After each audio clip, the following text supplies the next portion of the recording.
আমার যদি ক্ষমতা থাকতো তাহলে এই প্রজেক্টের যে ইঞ্জিনিয়াররা, আমি নিজে একজন ইঞ্জিনিয়ার, বুয়েটের ছাত্র, আমি বলছি এই প্রজেক্টের যারা ডিজাইনার ছিল, যে ইঞ্জিনিয়াররা, তাদেরকে আমি এখন জেলে নেওয়ার জন্য আমি বলতাম। তারা যে রাষ্ট্রের কত বড় ক্ষতি করেছে, আপনারা কতজন গেছেন এই রাস্তা দিয়ে আমি জানি না, আপনারা যদি যান তাহলে বুঝবেন গাজীপুরের বাসিন্দাদের জীবন একেবারে শেষ হয়ে গেছে এই রাস্তার কারণে। এটা ছাড়া আগে অনেক ভালো ছিল। ওই রাস্তা আমি চিনি, 5 বছর জেলে ছিলাম, কাশিমপুর জেলে ছিলাম। তো কাশিমপুর জেল থেকে আমাকে রেগুলার ঢাকায় নিয়ে আসতো প্রিজন ভ্যানে করে, তো আমি রেগুলার ওই রাস্তা দিয়ে আসতাম। তখন এটা ছিল না, আগের রাস্তা দিয়ে আমি আসতাম, রাস্তায় কোনো প্রবলেম ছিল না, এটা করার কোনো প্রয়োজন ছিল না। এই রাস্তাটা করে এলাকার লোকজনের বসবাস করা এখন অসম্ভব হয়ে গেছে। এটা ম্যাক্সিমাম দরকার ছিল যেটা, সেটা হচ্ছে জয়দেবপুর চৌরাস্তায় একটা ফ্লাইওভার দরকার ছিল, তাহলেই আপনার এই জ্যাম যেটা, এটা প্রবলেম সলভ হয়ে যেত। এটা না করে এখন যেটা করা হয়েছে, আপনি জানেন এটা করা হয়েছে এক ধরনের পাবলিক ট্রান্সপোর্ট সিস্টেমের জন্য, বাসে করে যাবে আর কি উপরে, কিন্তু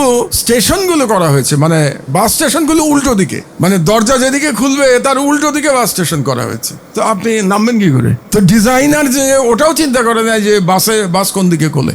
এবং যে পরিমাণ বাস স্টেশন এবং বাস স্টেশনের সাইজ যদি দেখেন, এগুলি বড় বড় রেলওয়ে স্টেশনেও এত বড় স্টেশন থাকে না, বাসের জন্য এত বড় জায়গা লাগে নাকি বাস স্টেশনের জন্য। এবং এক একটা বাস স্টেশনের খরচ দেখলে আপনি চিন্তা করবেন যে 4,000 কোটি টাকা। তো এইভাবে টাকা অপচয় করা হয়েছে। চিটাগাঙে ওই যে কর্ণফুলী দিয়ে টানেল যে তৈরি করা হয়েছে, কোনো গাড়ি যায় না ওখান দিয়ে, কোনো গাড়ি যায় না, খালি থাকে। ওই ইনভেস্টমেন্ট ইজ টোটাল লস। তো এগুলো হলো দ্য ফ্যালাসি অফ উন্নয়ন। এক এস আলম ইসলামী ব্যাংক থেকে 1 লক্ষ কোটি টাকা নিয়ে গেছে, 1.5টা পদ্মা সেতু প্লাস রেল লাইন সহ 1.5টা টাকা এক ইসলামী ব্যাংক থেকে এস আলম নিয়ে গেছে। আমি এক ব্যাংকের কথা বলছি, আর টোটাল ব্যাংক করলে তো আমি সেই হিসাবে যাচ্ছি না, এক ব্যাংকের টাকা। তো তা যদি হয়ে থাকে, তার মানে উন্নয়নের নামে বাংলাদেশকে দেউলিয়া করে দেওয়া হয়েছে। এটা দেখানো হয়েছে যাতে আমাদের চোখ ধাঁধিয়ে যায়। তো আমার আলোচনা প্রথমেই আমি স্ট্যাটিস্টিক্স দিয়ে শুরু করতে চাই। বাংলাদেশে যে স্ট্যাটিস্টিক্স আমরা দেখি, এটা কতটা রিলায়েবল? আমার প্রথম প্রশ্ন। আমি সরকারে ছিলাম এক সময়, আপনারা জানেন, বহু আগে। আমি তো প্রায় অ্যানশিয়েন্ট এখন। তো আমার সিনিয়র এখানে শুধু আবু আহমেদ ভাইকে দেখতে পাচ্ছি, আমার সিনিয়র, আর কেউ বোধহয় আপনারা আমার সিনিয়র না। তো সেই হিসেবে সরকারে ছিলাম, কিন্তু বিশেষত শেখ হাসিনার 15 বছরের ফ্যাসিস্ট আমলে স্ট্যাটিস্টিক্স নিয়ে যা করা হয়েছে, এটা আবু আহমেদ ভাই খুব ভালো করে জানেন। আমার মনে হয় আখতারুজ্জামান সাহেবও খুব ভালো করে জানেন যে জিডিপি গ্রোথের নামে জিডিপি হিসাব যেভাবে করা হয়েছে, কিভাবে বেশি দেখানো হয়েছে। তার একটা এক্সাম্পল আমি আপনাদেরকে দেই, সেটা এডুকেশন থেকে দেই। 90% পাস ম্যাট্রিক, ইন্টারমিডিয়েট, এসএসসি, এইচএসসিতে 90%। কি golden GPA, GPA 5, golden GPA, lakh lakh. এবং এগুলো কিভাবে করা হয়েছে, এখানে অনেক শিক্ষক উপস্থিত আছেন, তারা ভালো করে জানেন, আমার চেয়ে তাদের ভালো জানার কথা। আমি জানি, আমাকে শিক্ষকরা বলেছেন যে তাদেরকে নির্দেশ দিয়ে দেওয়া হতো যে কোনো মানুষকে, কাউকে, কোনো ছাত্রছাত্রীকে ফেল করানো যাবে না। এবং তাদেরকে বলে দেওয়া হতো যে প্রত্যেক বছর 10 to 15% গোল্ডেন জিডিপি বেশি দেখাতে হবে। এটা নির্দেশ থাকতো আগে থেকেই। তো এটা করে আমাদের এডুকেশনের কি অবস্থা করা হয়েছে আপনারা ভালো করেই জানেন এটা। তো স্ট্যাটিস্টিক্সের এক্সাম্পল দেওয়ার জন্য আমি এই পরীক্ষায় পাশের হার এবং এই গোল্ডেন জিপিএর প্রসঙ্গ তুললাম। কিন্তু আমার ব্যক্তিগত ধারণা, আমাদের প্রত্যেকটা সেক্টরে আসলে স্ট্যাটিস্টিক্সের এই অবস্থা। যেমন আবু আহমেদ ভাই ব্যাংকিংয়ের কথা বলছিলেন, এক্সপোর্টে আমরা যদি আসি, ইন্ডাস্ট্রিতে যদি আসি, দুর্ভাগ্যজনকভাবে আবু আহমেদ ভাই হয়তো আমার সাথে একমত হবেন যে গত সরকার বলতে আমি শেখ হাসিনার রেজিমের কথা বলছি, কারণ ইন্টারিম সরকার তো মাত্র 1.5 বছর ছিল, কাজে তার পারফরমেন্স নিয়ে খুব বেশি আলোচনা করবার নাই আসলে, টু বি ভেরি ফ্র্যাঙ্ক। কিন্তু শেখ হাসিনার সরকারে আমরা অনেক উন্নয়নের গল্প বলেছি। এই যে একজন আমাদের মেম্বার অফ দ্য পার্লামেন্ট, তিনি উন্নয়নের প্রসঙ্গ তুলেছেন। এটার আমার জবাবটা আমি দিব আপনাকে, যে এই উন্নয়নের গল্পটা কত হলো এর আমি প্রমাণ আপনাকে স্ট্যাটিস্টিক্স থেকেই আমি দিয়ে দেবো, যে ইট ইজ অল বুলশিট, এটা সব হলো। তো এই সরকারের সময় আসলে আমরা এমপ্লয়মেন্টের জন্য যে ইনভেস্টমেন্টের কথা বলে আসছি সারা জীবন, আমি একসময় বিওএ চেয়ারম্যান ছিলাম, আপনারা জানেন, আজ থেকে 20 বছর আগে। তো আমরা যেটা বলতাম যে কোয়ালিটি ইনভেস্টমেন্ট বাংলাদেশের জন্য কোনটাকে বলতাম আমরা, যেখানে এমপ্লয়মেন্ট জেনারেশন হবে। যে আমরা এভাবে হিসাব করতাম যে পার ডলার ইনভেস্টমেন্ট করে যেখানে ম্যাক্সিমাম এমপ্লয়মেন্ট জেনারেশন হবে, বাংলাদেশের মতো যেখানে জনসংখ্যা এত বেশি, তার জন্য ওই ইনভেস্টমেন্ট হচ্ছে কোয়ালিটি ইনভেস্টমেন্ট। তো শেখ হাসিনার আমল যদি আমরা 15 বছর চিন্তা করি অ্যান্ড অ্যানালাইজ করি, তাহলে আমরা দেখব যে সেখানে দুর্নীতি করবার জন্যে মেগা প্রজেক্ট হয়েছে, কিন্তু কোয়ালিটি ইনভেস্টমেন্ট হয় নাই।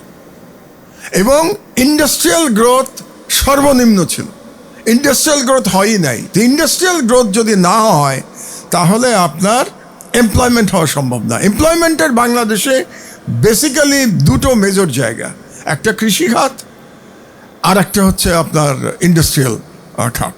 তো ইন্ডাস্ট্রি যদি না টিকে আপনি এমপ্লয়মেন্ট করতে পারবেন না। গভর্নমেন্ট পলিটিক্যালি বলতে পারে আমি 1 কোটি লোক 2 কোটি লোককে চাকরি দেবে, গভর্নমেন্ট কোনোদিন চাকরি দেয় না, চাকরি দেয় প্রাইভেট সেক্টর।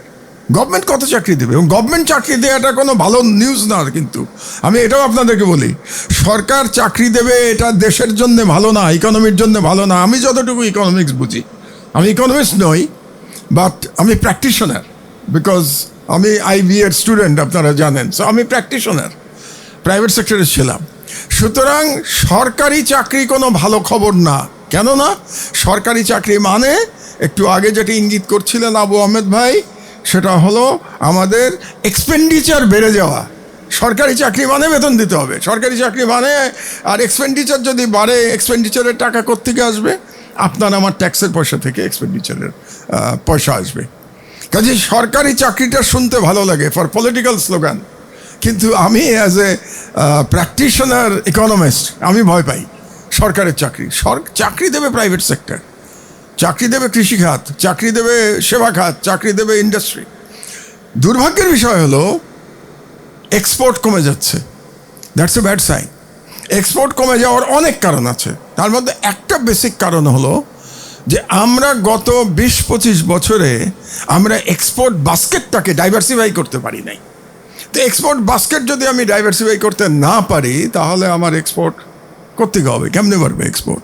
শুধু গার্মেন্টস বিক্রি করে আর কতদিন আমি কম্পিট করতে পারবো? তারপরেও দুর্ভাগ্যজনকভাবে আমরা এখন ভিয়েতনামের কাছে হেরে যাচ্ছি RMGতে। এটা খুবই খারাপ কথা। আমরা ভিয়েতনামের উপরে ছিলাম, এই ফাইন্যান্সিয়াল ইয়ারে আমরা ভিয়েতনামের নিচে নেমে গেছি।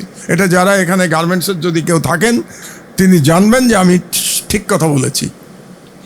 কারণ এর আগে এরকম ছিল ব্যাপারটা, চায়না 1 নম্বর, বাংলাদেশ 2 নম্বর, ভিয়েতনাম 3 নম্বর। আমরা এখন ভিয়েতনামের নিচে নেমে গেছি। It's a dangerous sign. তার মানে আপনার এক্সপোর্ট ইজ গোয়িং ডাউন। তো এক্সপোর্ট গোয়িং ডাউন, এক তো হচ্ছে আমার রেভিনিউ কমে যাচ্ছে, current deficit current account deficit একটা কথা আছে। তো কারেন্ট অ্যাকাউন্ট ডেফিসিট আমার বাড়বে যদি আমার এক্সপোর্ট কমে যায়, কারণ আমার ইনকাম কমে যাচ্ছে। শুধু রেমিটেন্স দিয়ে আমি কারেন্ট অ্যাকাউন্ট ডেফিসিট আমি সলভ করতে পারবো না, আমার এক্সপোর্ট লাগবে। তো এক্সপোর্ট কমে যাচ্ছে, তো এক তো হলো আমার কারেন্ট অ্যাকাউন্ট ডেফিসিট বাড়বে, 2 নম্বর হলো আমার এমপ্লয়মেন্ট কমে যাচ্ছে। কারণ এক্সপোর্ট কমে যাওয়া মানে আরও গার্মেন্টস ইন্ডাস্ট্রি বন্ধ হয়ে যাবে। যদি তারা এক্সপোর্ট করতে না পারে, তাহলে আমার আরও কমে যাবে। সুতরাং এই গভর্নমেন্টের যেটা প্রায়োরিটি হওয়া উচিত, সেটা হলো আমার এক্সপোর্ট বাড়তে হবে। তার জন্যে এখন যেগুলো RMG আছে সেটার কিভাবে বাড়ে এটা চিন্তা করতে হবে, এবং এক্সপোর্ট বাস্কেট ডাইভার্সিফাই করতে হবে।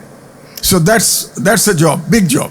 এবং এটা যদি সরকার করতে পারে, এটা বেটার দেন লেটস সে 10,000 লোককে সরকার চাকরি দিয়ে দিল। তার থেকে এটা অনেক বেটার হবে জাতির জন্যে, যদি আমরা এক্সপোর্ট বাড়াতে পারি চাকরি দেওয়ার চেয়ে। আচ্ছা, এটা গেল এক্সপোর্টের ব্যাপারে। ট্যাক্স জিডিপি রেশিও নিয়ে আমরা অনেক আলোচনা করেছি। আসলে এই আমাদের ট্যাক্স জিডিপি রেশিও কিন্তু লজ্জাজনক, এত কম। এই ট্যাক্স জিডিপি রেশিও দিয়ে কোনো রাষ্ট্রের চলা সম্ভব না। কাজে ট্যাক্স আমার বাড়াতে হবে, কোন পদ্ধতিতে বাড়াতে হবে। আবার বললাম যে আজকে আমরা যেহেতু সময় নাই, এই জন্যে আমরা সেক্টরাল ডিসকাশন করতে পারবো না। সেটা নিয়েও আলোচনা করতে পারতাম আমরা, যে ট্যাক্স কীভাবে বাড়ানো সম্ভব, কিন্তু আজকে সেটার সময় নাই। কিন্তু বাড়াতে হবে definitely. Tax GDP ratio minimum আপনার ডাবল ডিজিটে তো যেতে হবে। ঠিক আছে, আমি বেশি পারবো না। ওই কোরিয়ার মতো একজন বললেন 30%, ওটাও দরকার নাই। আমরা কি 10%-এ আসি? 10% আসলে পরেই আমার মনে হয় অনেক উন্নতি হয়ে যাবে।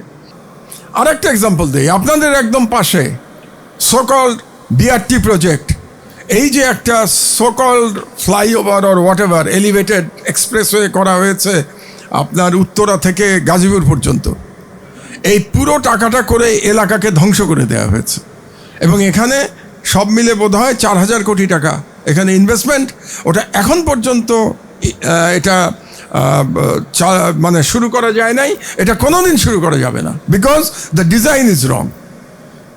আমার যদি ক্ষমতা থাকতো তাহলে এই প্রজেক্টের যে ইঞ্জিনিয়ার, আমি নিজে একজন ইঞ্জিনিয়ার, বুয়েটের ছাত্র, আমি বলছি এই প্রজেক্টের যারা ডিজাইনার ছিল, যে ইঞ্জিনিয়াররা, তাদেরকে আমি এখন জেলে নেয়ার জন্যে আমি বলতাম সরকারকে।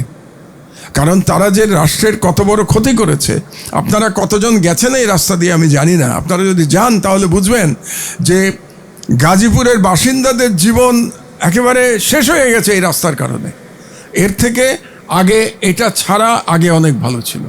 ওই রাস্তা আমি চিনি, এই জন্য চিনি, 5 বছর জেলে ছিলাম। তো জেলে আমি কাশিমপুর জেলে ছিলাম, তো কাশিমপুর জেল থেকে আমাকে রেগুলার ঢাকায় নিয়ে আসতো প্রিজন ভ্যানে করে। তো আমি রেগুলার ওই রাস্তা দিয়ে আসতাম, তখন এটা ছিল না, আগের রাস্তা দিয়ে আমি আসতাম, রাস্তায় কোনো প্রবলেম ছিল না, এটা করার কোনো প্রয়োজন ছিল না।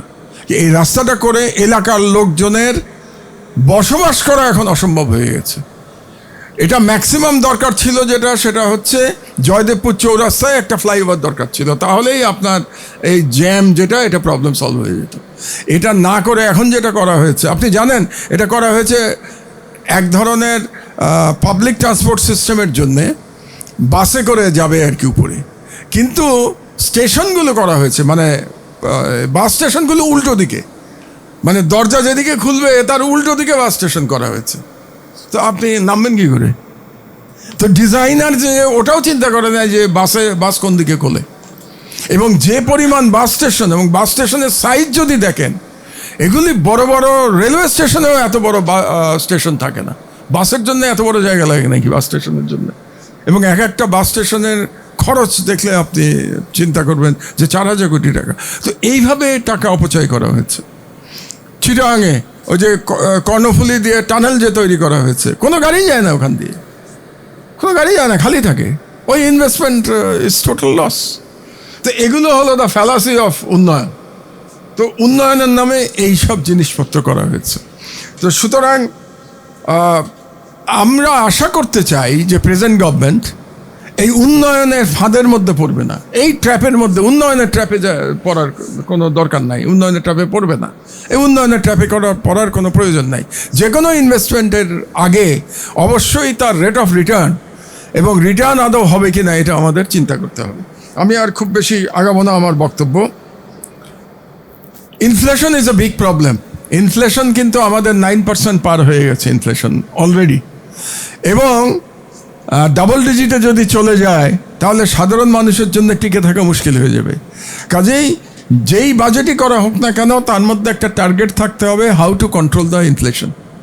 এবং ইনফ্লেশন কন্ট্রোল করার জন্যে আবার এগুলো বিভিন্ন, আসলে ইকোনমিক্সে আবু আহমেদ ভাই আমার চেয়ে অনেক ভালো জানেন, আবারও আমি ফর্মালি ইকোনমিক্সের ছাত্র নই। অনেক সময় বলা হয় ইনফ্লেশন কমানোর জন্য ইন্টারেস্ট বাড়িয়ে দেয়া, কিন্তু আমাদের ইন্টারেস্ট রেট অলরেডি এত বেশি হয়ে গেছে যে বাংলাদেশের ইন্ডাস্ট্রিয়াল ব্যবসা করা মুশকিল হয়ে যাচ্ছে। 15% ইন্টারেস্ট দিয়ে কোন ব্যবসা ভায়াবল থাকতে পারে? এটা ইম্পসিবল 15% ইন্টারেস্ট দিয়ে। তো কাজেই ইন্টারেস্ট রেট কমাইতে হবে, ইনফ্লেশন কমাতে হবে। So this are the big challenge. তো ফাইনালি আমি যেটা বলতে চাই, এটা বলেই আমার বক্তব্য শেষ করব, এমপ্লয়মেন্টের কথা বলে, বিকজ দিস ভেরি ইম্পর্টেন্ট। অনেকেই বলেছেন যে আমাদের তরুণরা বেকার।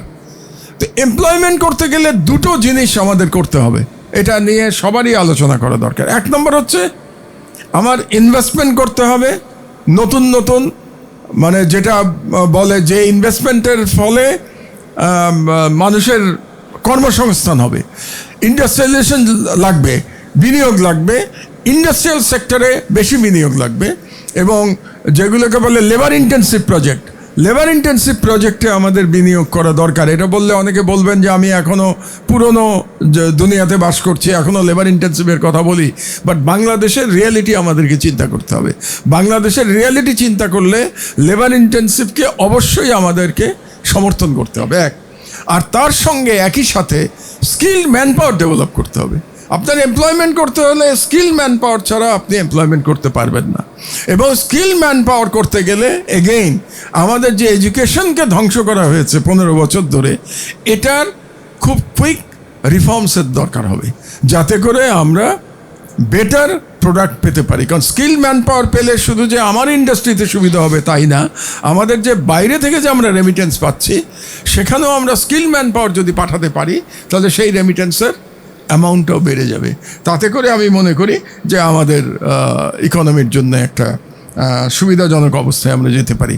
সুতরাং আমি বরং বলবো যে আমরা যেন বাজেটের টোটাল অ্যামাউন্টের দিকে নজর না দিয়ে আমরা বাজেটের কোয়ালিটির দিকে নজর দিই। এটা more important for the government. গভর্নমেন্টের বলা উচিত যে আমরা ওই পলিটিক্যাল কোনো স্লোগানে যাচ্ছি না, কিন্তু আমরা আগের যে অপচয় যেটা হয়েছে, গভর্নমেন্টের টার্গেট কি হওয়া উচিত জানেন? আমি আবু আহমেদ ভাইকে বলতে চাই, টার্গেট হওয়া উচিত যে আমার এত% লিকেজ ছিল, এটা আমি এত% কমাতে পেরেছি। That should be the credit of the government, not আমি এত% খরচ বাড়াতে পেরেছি। এটা কোনো ক্রেডিট হতে পারে না যে আমি খরচ বাড়ালাম, এটা ক্রেডিট। আমি সেভিংস বাড়ালাম, এটা হচ্ছে ক্রেডিট। আমি অপচয় কমালাম, এটা হচ্ছে ক্রেডিট। তো ওরকম বাজেট আমাদের তৈরি করা উচিত। Thank you very much.